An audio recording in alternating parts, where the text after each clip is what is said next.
4 years after one of Rick and Morty's most iconic places appeared to be demolished, the animated series finally revealed what occurred. Given that the show has been running for more than a decade, it's no wonder that the main characters have traveled all around the multiverse, introducing new worlds and intriguing locales along the way. However, one has established itself as particularly important: the Citadel.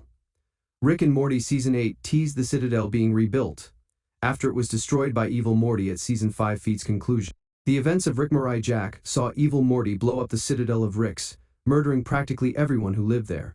Luckily, there were a few survivors, the majority of whom were clones. While it appeared that this would be the final time we saw this critical site in the franchise, considering everything that had happened, the Rick, the Mort, and the Ugly surprise brought the Citadel back, at least to some extent. The city was actually destroyed, but numerous clones sought safety in what remained of the safe haven, and Rick and Morty Season 8 provided them with a new beginning. A group of Morty clones became refugees on the ruins of the Citadel. The Mortys founded their own small town, where they could be completely free.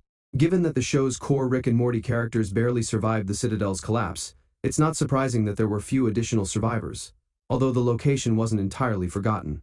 Although everyone was dragged back into their home reality in the aftermath, the Citadel's status as a spare parts hub meant that the clones were transported to the location's ruins. It's possible that not all of these clones were present when the Citadel was destroyed, but they ended up teleporting to what remained of the city, eventually forming their own village where they sought safety.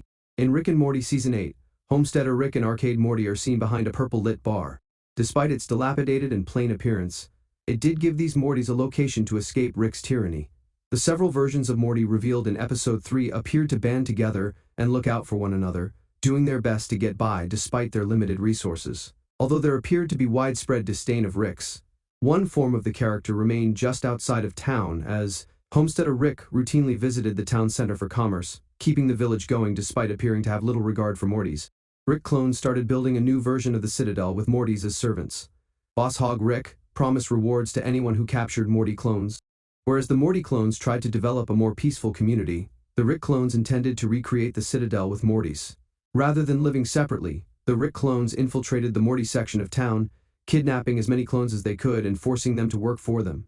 Furthermore, certain Mortys were utilized in trials, demonstrating a lack of equality between the two groups of characters. This hinted at the precise motivation that drove evil Morty to demolish the Citadel in the first place, implying that he just perpetuated a cycle of horrible treatment for Morty.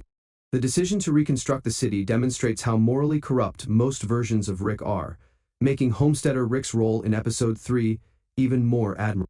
Boss Hog Rick appeared to rebuilding the Citadel, promising prizes to people who would round up and enslave any Morty clones. Furthermore, the Rick clones successfully constructed a more lavish lifestyle than where the Mortys live, with Season 8 stressing the abusive characteristics that most Ricks have, particularly when directed at Morty. As a result, the decision to rebuild the very city that reinforces these power dynamics demonstrates how morally bankrupt most versions of Rick are, making Homesteader Rick's position in Episode 3 even more admirable. Thank you for watching.